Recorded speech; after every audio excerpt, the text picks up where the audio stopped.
அப்துல் கலாம் தனது ஒவ்வொரு உரையாடலின் பொழுதும் ஒவ்வொரு சொற்பொழிவின் பொழுதும் திருக்குறளை மேற்கோள் காட்டாத நிடமே கிடையாது.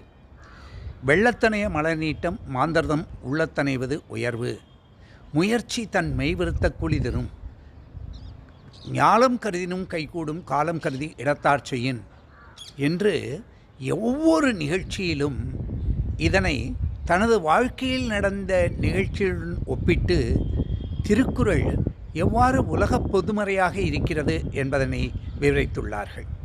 அவரைப் போல தமிழ் சான்றோர்கள் கூட அவ்வளவு திருக்குறள்களை மேற்கோளாக காட்டியதில்லை.